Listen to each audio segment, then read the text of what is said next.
ഇദാ നളർത ഇലൈഹാ സറത്ക, അവളിലേക്ക് നോക്കുമ്പോ നിനക്ക് സന്തോഷം നൽകുന്നവളാണ് സാലിഹത്തായ ഭാര്യ.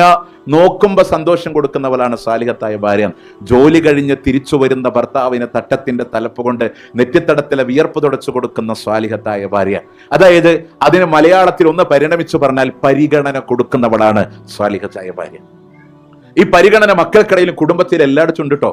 നിങ്ങൾ ആലോചിച്ചൊക്കെ വീട്ടിലേക്ക് ഇങ്ങനെ കടന്നു വരുമ്പോഴേ സന്തോഷത്തോടെ സ്വീകരിക്കും. നിങ്ങൾ ആലോചിച്ചൊക്കെ ഒരു ഭർത്താവ് വന്നിട്ട് പറയാൻ ഇന്ന് ഫിനാൻഷ്യലി ആകെ പ്രശ്നം, 2 ട്രാഫിക് ഫൈനും കിട്ടിയിട്ടുണ്ട്, നല്ല സുഖം ഉണ്ടാവില്ല എന്ന് വീട്ടിലേക്ക് വരാൻ അല്ലേ, എല്ലാ പ്രശ്നമായിട്ട് ഇതങ്ങനെ വീട്ടിൽ വരുമ്പോൾ ഭാര്യ പറയും നിങ്ങൾക്ക് അങ്ങനെ തന്നെ വേണം.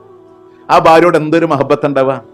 നേരെ മറിച്ച് ഭാര്യ പറയാം ഒന്നും സാരല്ല, നിങ്ങളെ വേഗം തരി, കുടിക്കാൻ എന്താ എടുക്കണ്ടേ. ഭാര്യയ്ക്ക് കൂടെ ജീവിച്ച ഭാര്യക്കറിയാം ഭർത്താവിന് ഇഷ്ടം സുലൈമാനിയാണ്, ഭാര്യയ്ക്ക് ഇഷ്ടം ലെമനാണ്, ലൈം ടീ ആണ് എന്നറിയണ ഭാര്യ. എന്നാൽ ആ ചോദ്യം അതൊരു സ്നേഹം ഉണ്ടാക്കലാണ്. എന്നിട്ട് അതൊക്കെ പറഞ്ഞു ഇനി നമുക്ക് സംസാരിക്കാലോ എന്ന് പറയുമ്പോൾ ഏത് വിഷമം തുറന്നു പറയാനുള്ള ഒരു മനസ്സ് അവിടെ ഉണ്ടാവും, ആ ഭാര്യ എടുക്കലുണ്ട്. ആ പരിഗണനയാണ്. അത് ഇവിടെ മാത്രമല്ല, നമ്മുടെ മക്കളുടെ വിഷയത്തിലാണെങ്കിൽ ആലോചിച്ചൊക്കെ, മക്കൾ സ്കൂൾ വിട്ട് വരുമ്പോൾ ഉമ്മ നമ്മുടെ ഫ്ലാറ്റിന്റെ പുറത്ത് സ്വീകരിക്കുന്ന ഉമ്മയാണെങ്കിൽ ആ മക്കൾക്ക് ഉമ്മാനോട് അറ്റാച്ച്മെന്റ് കൂടെ. നേരെ മറിച്ച് അവനിങ്ങനെ കോളിംഗ് ബെല്ലടിച്ച് അവൻ കയറി വന്ന ബാഗൊരുത്തിൽ വലിച്ചെറിഞ്ഞ് അതിനേക്കാൾ മാതാപിതാക്കളോട് മക്കൾ വരുന്നവരെ പരിഗണിക്കുമ്പോഴാണ്, ഭർത്താവിനെ പരിഗണിക്കുമ്പോഴാണ് സ്നേഹം കൂടുന്നത്. എങ്ങനെയെന്നറിയോ, നിങ്ങൾ ആലോചിച്ചൊക്കെ ഒരു കമ്പനിയിൽ ജോലി ചെയ്യുന്ന ഭർത്താവ് രാത്രി 9 മണിക്ക് റൂമിലെത്തേണ്ട ആള് അന്ന് കുറച്ച് വൈക ഡ്യൂട്ടി, ഓവർ ഡ്യൂട്ടി ഉണ്ട്, ഭർത്താവ് ഭാര്യയോട് പറയാണ് ഞാൻ വരാൻ കുറച്ച് വൈകും, നീ കിടന്നോ.